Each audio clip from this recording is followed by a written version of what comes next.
Ek lees vir ons die foto.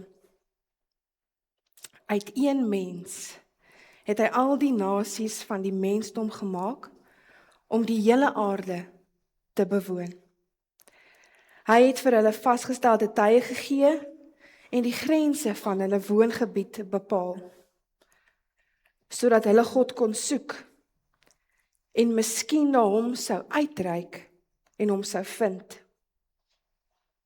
God het hulle gemaak om hom te soek, al sou hulle ook moes rondtas om hom te vind.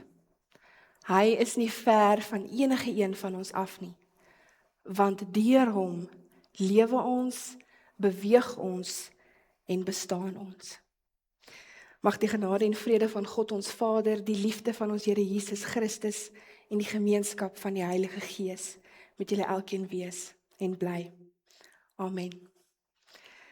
Gemeente, ons sing vanoggend 2 lofliedere, ons sing Vlam 34 daarom en dan ook Vlam 8, al die lof.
Dankie, julle kan sit.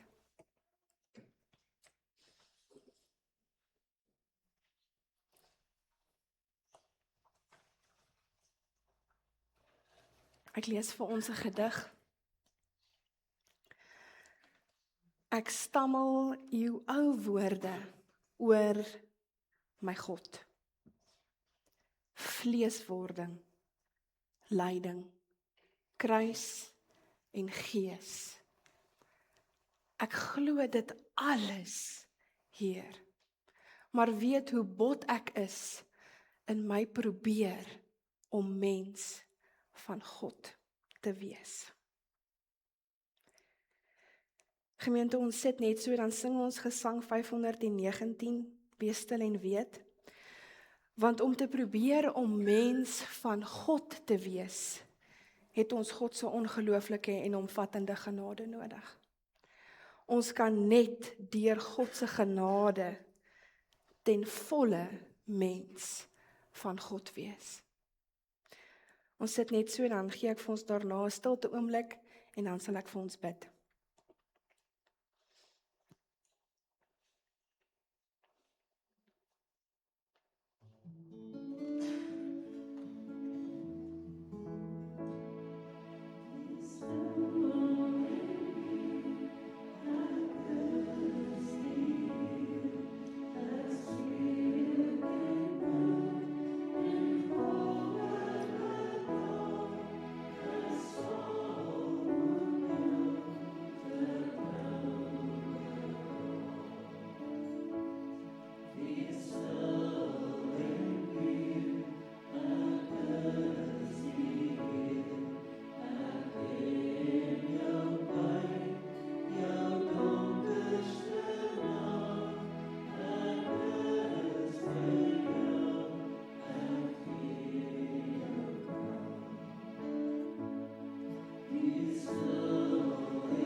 Kom ons bid saam. Here ons God, U wat die eerste woord spreek en wat ons roep nog voordat ons U soek. Ons kom nou tot U woord, nie as mense wat dit reeds verstaan nie, maar as mense wat na U smag. Ons bid dat U Gees ons sal oopmaak vir dit wat U vanoggend vir ons wil sê. Maak ons los van ons eie sekerhede, van dit wat ons dink ons reeds weet, en leer ons om te hoor met ontvanklike harte. Laat die Heilige Gees hierdie evangelie, hierdie goeie nuus, werklik in ons midde oopbreek. Die woord is 'n lewende uitnodiging tot gehoorsaamheid en vertroue. Spreek, Here, want ons luister. Amen. Gemeente, ons gaan vanoggend spesifiek oor 'n boot gesels. En ek wonder wie van u het al die geleentheid gehad om op 'n cruise te gaan. Om oor die see te vaar op een van daai enorme bote. En een so bekende boot is die MSC. die toer deur die Middellandse See. Nou hierdie roete neem mense deur verskeie kulture en lande, van Barcelona en tot die antieke stad van Rome. En dalk het jy al die voorreg gehad om op so 'n toer of op so 'n boot te reis. En ek het ook nog nie so 'n geleentheid gehad nie en ek is ook taamlik bang vir die see. So ek sal dit dalk nie doen nie. Maar dalk het jy al vir jouself so 'n vakansie geboek. Vanoggend se teksgedeelte vind ons op 'n bootrit, maar glad nie so lyks soos die MSC nie. Dit was 'n bootrit vol ongemak en vrees. 'n Rit na die onbekende. Nou dink aan 'n oomblik in jou lewe waar jy voor die onbekende gestaan het. Hoe het dit gevoel? Angstig? Nou dit is menslik om vas te hou aan dit wat vir ons bekend is, want dit laat ons veilig voel. Nou ek glo dit is presies hoe die disippels in ons teksgedeelte gevoel het, voor die onbekende, maar hulle sou graag eerder in die bekende gebly het. Ek lees vir ons vanoggend uit 'n teksgedeelte in Markus 4 vanaf vers 35 tot 41. Ek lees vir ons uit die 2020 vertaling. Op daardie dag, toe dit aand geword het, sê hy vir hulle: "Kom ons gaan na die oorkant." Hulle het toe die skare agtergelaat en hom saamgeneem, aangesien hy reeds in die boot was. Daar was ook ander bote by hom. 'n Ewige stormwind het opgekom en die golwe het in die boot geslaan, sodat die boot reeds vol water begin word het. Hy self was egter agter in die boot op die kussing aan die slaap. Hulle maak hom toe wakker en sê vir hom: "Meester, gee u nie om dat ons vergaan nie?" Toe staan hy op, hy bestraf die wind en see: "Wees stil, bedaar." Die wind het gaan lê en daar het 'n groot kalmte gekom. Hy vra hulle toe: "Waarom is julle bang? Het julle nog steeds nie geloof nie?" Hulle is met diep ontzag vervul en het vir mekaar gesê: "Wie is hy tog dat selfs die wind en die see hom gehoorsaam?" Nou wanneer ons na hierdie teksgedeelte in die groter prentjie van Markus se evangelie kyk, is dit nogals interessant. Hierdie gedeelte vind plaas nadat Jesus die hele dag in 'n boot langs die see van Galilea groot skares onderrig. Hy vertel vir hulle hoofsaaklik 4 gelykenisse. Die gelykenis van die saaiër, die gelykenis van die lamp, die gelykenis van die saad en die gelykenis van die mosterdsaadjie. En dan nadat Jesus elke een van hierdie gelykenisse vertel het, dan vat hy sy disippels eenkant en hy verduidelik dit vir hulle en hy lê dit vir hulle uit. So ons kan aflei dat Jesus taamlik besig was daardie dag. Heel aan die einde van die dag, nadat hy al hierdie gelykenisse uitgelê het, sê hy vir sy disippels, hulle moet saam met hom oorvaar na die ander kant. Nou dit is interessant dat die Griekse woordjie wat gebruik word om te wys hoe Jesus reeds in die boot is, kan direk vertaal word met net soos hy is. Net soos wat Jesus was hy in daardie boot. En dit is snaaks, want hoe was hy? Hoe was hy? Was hy moeg? Was hy vuil? Het hy nie lekker gevoel nie? Het hy nie die regte klere aangehad om nou oor die see te vaar nie? Hoe was hy? Maar sonder om te vra hoe hy was, klim die disippels saam met Jesus, net soos hy is, in die boot. En begin oorvaar na die ander kant toe. En skielik is daar hierdie ewige storm, en is die disippels doodbang. En begin hulle paniekerig raak. En ek dink dit moes seker 'n ewige storm gewees het, want op daardie boot sit 'n klomp ervare vissermanne, wat geweet het hoe om met so 'n storm te maak. Maar hulle is bang. Nou Markus vertel nie vir ons hoe groot hierdie storm was nie, maar dat die golwe so groot was, dat dit reeds die boot vol gemaak het. Die disippels voel asof hulle die dood in die oë staar. Nou een van die kommentare wat ek gelees het, het voorgestel, dat jy jouself in 'n vliegtuig verbeel, sonder 'n vlieënier. Dit is die angs wat hierdie disippels ervaar het. En in hierdie angs soek die disippels na Jesus. Hierdie rabbi van hulle, wat kragtig is. En dan wanneer hulle hom kry, slaap hy. Hy slaap. Net om te vind dat te midde hierdie absolute chaos, Jesus rustig slaap. Dalk antwoord dit die net soos hy was misterie. Jesus is moeg. Hy het 'n lang dag gehad. Maar hulle maak vir Jesus met verwytende woorde wakker. Gee U nie om dat ons vergaan nie. Dalk is ouers hier vanoggend wat soortgelyke goed al by hulle kinders gehoor het. Gee ma nie om nie. Gee pa nie om nie. Natuurlik gee ouers om en natuurlik het Jesus omgegee. En net soos wat Jesus omgegee het, staan hy op en hy maak die storm stil. En hierdie watergraf word so glad soos 'n spieël. En Jesus kyk na sy disippels en hy vra vir hulle, waarom is julle bang? Waar is julle geloof? En die disippels is verstom, want hierdie rabbi van hulle dryf nie net bose geeste uit nie, hy maak nie net mense gesond nie, hy beheer die natuur. Hy maak die wind en die see stil.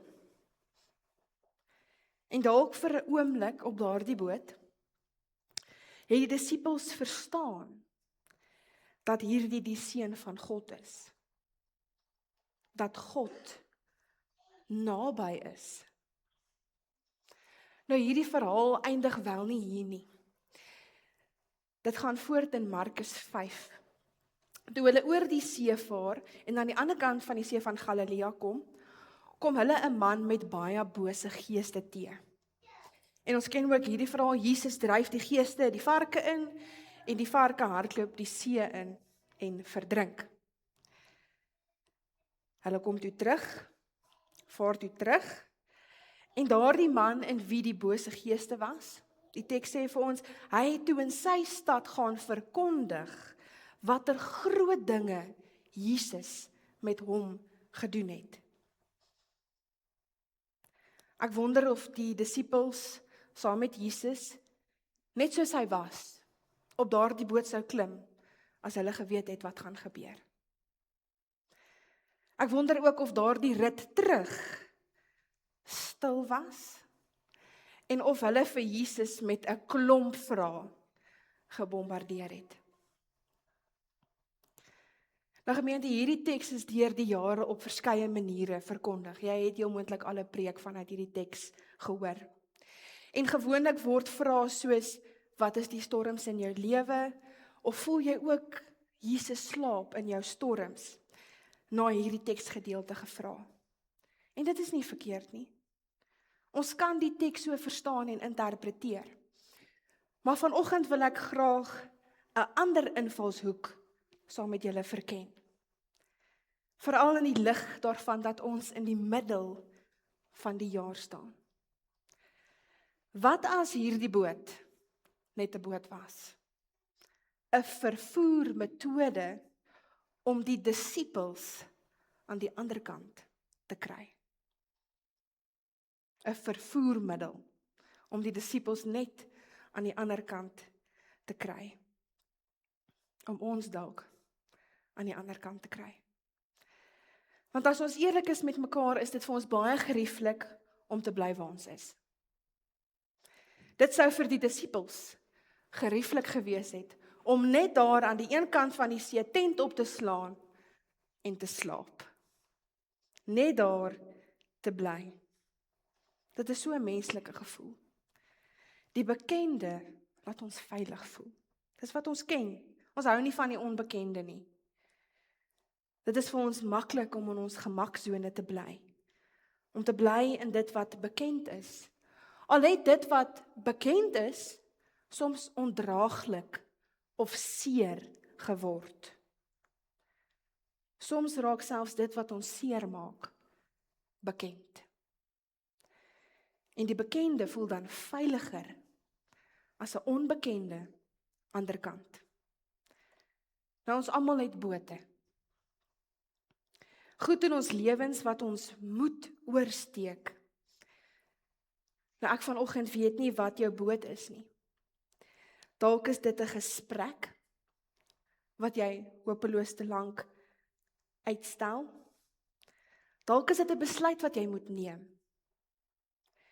Dalk is dit die loslaat van die verlede en 'n nuwe begin. Ek weet nie wat jou boot is nie, jy sal kan sê. Wat dit ook al is, die uitnodiging van hierdie teks is nie dat jy weet hoe dit gaan nie. Maar dat jy moet hoor wie jou nooi om saam met hom in daardie boot te klim.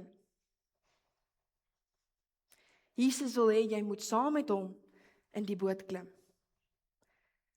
Let mooi hoe hy dit vir ons in die teks gedeelte, hoe hy dit vir die disippels sê. Hy sê nie vir die disippels gaan julle na die oorkant toe nie. Hy sê kom. Kom ons gaan na die ander kant. Kom klim in. Die beweging begin nie by die disippels nie. Dit begin by Jesus se uitnodiging. Die disippels was bloot net gehoorsaam en bereidwillig. Hulle klim nie in die boot omdat hulle weet wat gaan gebeur nie. Hulle het nie geweet wat gaan gebeur nie. Maar omdat dit Jesus is wat hulle roep. Dit is Jesus wat vir hulle nooi om in daardie boot te klim. Nou ek dink wel as Jesus vir die disippels kans gegee het, sou hulle hom verseker vra oor storms. Wat gaan gebeur as ons in hierdie boot klim? Wat gaan gebeur as ons aan die ander kant kom? Hoe lyk dit? Dis 'n vreemde plek. Ek ken nie die mense daar nie. Maar ek dink as hulle dan moes antwoord en vir hulle vertel wat gaan gebeur, het hulle dit nie durwaag in daai boot klim nie. Hulle sou dalk oorweldig word deur die onbekende en die onsekerheid wat hulle nou in die oog staar. En dalk sit jy vanoggend hier met dieselfde tipe vrae. Dieselfde tipe worsteling. Hoekom? Wat gaan gebeur as ek daardie oproep maak? Wat gaan gebeur as ek daardie werk vat of daardie besluit neem? Wat gaan gebeur? Nou die moeilike antwoord vanoggend is dat ek en jy nie weet nie. Ons weet nie. Om aan die ander kant te kom beteken dalk nie dat alles opgelos is nie. Dat alles nou ewe skielik beter is nie. Markus in hierdie teks beloof nêrens vir ons 'n goeie, 'n bekende ander kant nie. Die enigste belofte in hierdie teks is teenwoordigheid. Dat Jesus saam met ons gaan, dat Jesus saam gaan. Dis die belofte in hierdie teks. Jesus was die heeltyd daar, ongeag wat hy gedoen het. Of dit was om gelykenisse uit te lê, of om te slaap. Jesus was die heeltyd teenwoordig. En hy maak saam met die disippels die oorgang na die ander kant toe. En so ook saam met ons. Nou die 2de Julie het die helfte van 2026 gemerk. Presies om 12:00, die 2de Julie, die helfte van 2026. Ons is halfpad. En dalk het jy al 'n paar bote gehad waarin jy moes klim. Jy kan dalk aan 'n paar dink waarin jy glad nie wou klim nie. Maar waarin die lewe jou forceer het om te klim. Dalk is daar reise wat jy anders sou vaar. Daar het sekere goed met ons elkeen gebeur tot dusver. Jy het herinneringe, goeie en slegte. Jy het gelag, jy het gehuil. En nou sit jy vanoggend hier die 5de Julie 2026 voor die tweede helfte van die jaar. Taamlik onseker wat vir jou voorlê. Wat ek wel vir jou kan sê, is dat daar gaan oomblikke wees waar jy weer sulke bootuitnodigings gaan moet aanvaar. Waar jy weer in nog bote moet klim om aan die ander kant te kom. Die disippels moes in daardie boot saam met Jesus klim om na die ander kant toe oor te vaar. Nou ek weet, klim net in die boot is makliker gesê as gedaan. Ons kan saamstem met wat die teks sê. Jesus nooi ons, Jesus is teenwoordig en Jesus is in beheer. Maar die menslike spanning lê gewoonlik tussen instemming, ja ek stem, en gehoorsaamheid, ja ek gaan saam. Daar is 'n spanning wat daar lê, om jou voet in te sit en te sê, ja oké, ek gaan saam. Maar hoe? Hoe doen ek dit? Hoe lyk dit? Nou die ironie van 'n boot is dat dit gemaak is om te beweeg. Dit is gemaak om te beweeg. Maar voordat dit kan beweeg, moet iets gebeur. 'n Tou moet losgemaak word, die anker moet gelig word, die boot moet weg van die wal afgestoot word, 'n motor moet aangeskakel word. Daar moet een of ander beweging plaasvind. Nou ek wonder of dit nie soms ook van geloof waar is nie. Christus nooi ons na die ander kant, maar baie keer probeer ons terselfdertyd aan die bekende vashou. Daarom dink ek hierdie verhaal wys vir ons 3 bewegings waarin Christus ons lei, waarin hy ons bemagtig om dit te kan doen, om in die boot te kan klim, want ons kan dit nie uit onsself uitdoen nie. Die eerste beweging is om los te laat. Om van die bekende na die onbekende oor te gaan, vra dat ons eerlik kyk na dit waaraan ons vashou. Ons moet sekere goed laat gaan. Dit beteken om te erken dat daar sekere patrone of verwagtinge in my lewe is, wat nie meer lewe bring nie. En net jy weet wat daardie goed is wat jy moet loslaat. Dalk is dit 'n verhouding vanoggend wat jy moet loslaat. Dalk is dit 'n verslawing wat jy vanoggend moet loslaat. Die uitnodiging in ons teks is dat ons dit agterlos en saam met Jesus op daardie boot klim om oor te vaar na die ander kant. Al weet ons nie wat dit vir ons inhou nie. Die tweede beweging is om vas te hou. Hou vas. Om saam met Jesus in die boot te klim, vra nie van ons om die uitkoms te ken of te verstaan nie, maar dat ons aan die een sal vashou wat ons nooi om saam met hom in die boot te klim.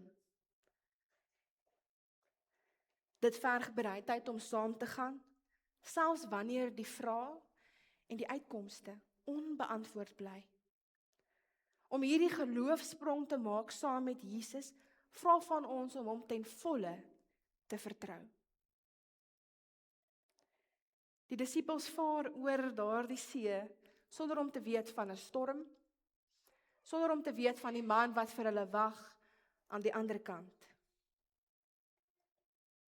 Al wat hulle geweet het, is dat Jesus saam met hulle op daardie boot is. En net so is Jesus saam met ons in ons bote.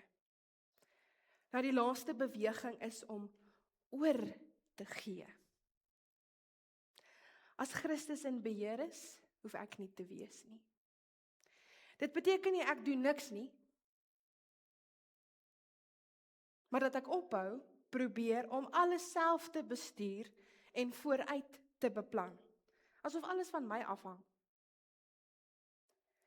Om te aanvaar dat nie alles in my hande lê nie. In die boot ontdek die disippels hulle eie magteloosheid. Hulle ontdek dat hulle werklik vir Christus nodig het. En so ook het ons vir Christus nodig. Nou Richard Rohr skryf dat die teenoorgestelde van geloof is nie twyfel nie. Die teenoorgestelde van geloof is beheer. Die teenoorgestelde van geloof is beheer. Om vas te hou aan dit wat bekend is. Miskien is dit waarom Markus hierdie verhaal plaas waar hy dit doen. Nie asof dit 'n toevallige wonderwerk is wat Jesus nou maar net doen nie, maar dat dit deel is van 'n groter beweging, om vir die disippels te leer wat dit beteken om vir Jesus te volg. Wat dit beteken om saam met hom oorgange te maak na die ander kant. Al lyk dit ongemaklik en onbekend. Om agter te laat wat bekend is om aan Christus vas te hou en aan hom oor te gee. Ek wil graag afsluit met die disippels se reaksie in vers 41. Die disippels is met diep ontzag vervul. En hulle kon nie anders as om te verklaar dat Jesus die Christus is nie. Dat hy in beheer is. Hulle is met diep ontzag vervul. Nou die res van die jaar lê voor ons soos 'n skoon bladsy. Ons weet nie wat gaan gebeur nie. Ons weet nie hoe dit gaan lyk nie, dit is vir ons onbekend. Maar ons weet wie ons roep om saam met hom te gaan. Ons weet wie sê, kom, klim in. Daarom kan ons in die boot klim en na die ander kant toe oorvaar. En dit is die uitnodiging vir my en vir jou vanoggend. Om in die boot te klim. Nie omdat ons weet hoe dit gaan lyk nie. Nie omdat ons weet wat gaan gebeur nie, maar omdat dit Christus is wat sê. Kom saam. Kom klim in. Om met ontzag gevul te word oor die een wat die see en die wind stil maak. Oor die een wat by ons is. Die een wat by ons is. Mag ons agterlos dit wat ons terughou, mag ons aan Jesus vashou en mag ons weet dat hy in beheer is. Amen. Kom ons bid saam.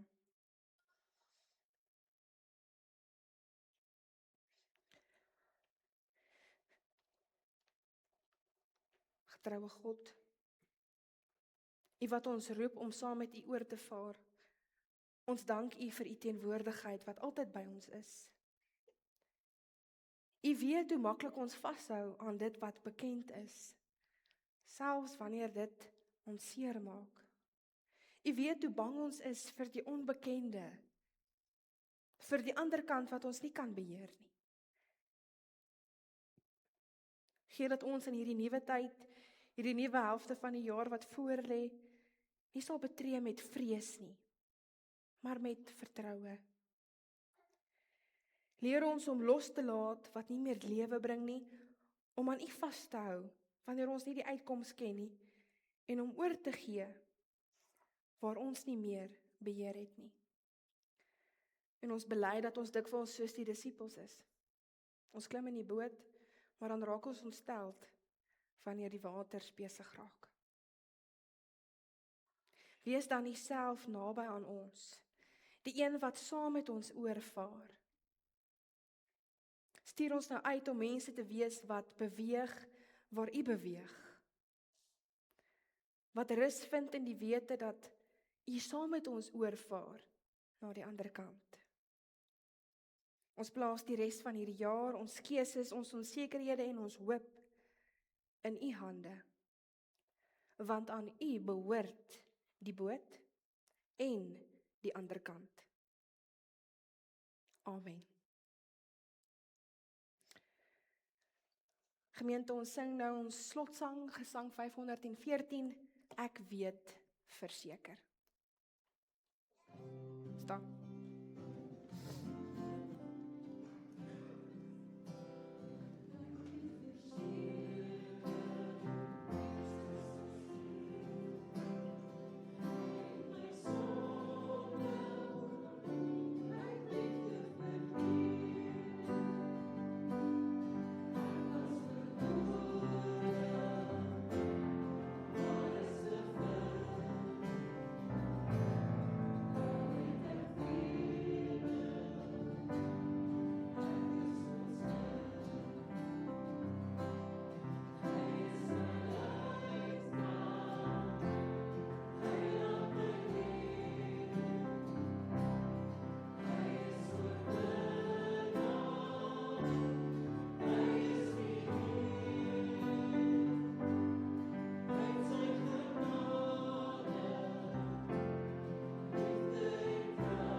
Ek stammel uw ou woorde oor my God.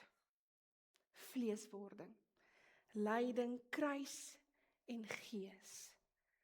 Ek glo dit alles, Heer. Maar weet hoe bot ek is in my probeer om mens van God te wees. Mag daar vir elkeen van u genade en vrede wees van God wat gekom het, wat weer kom en wat elke dag in ons lewens kom en beweeg. Amen. Mag julle elkeen 'n wonderlike Sondag hê. Ek sien julle weer volgende week.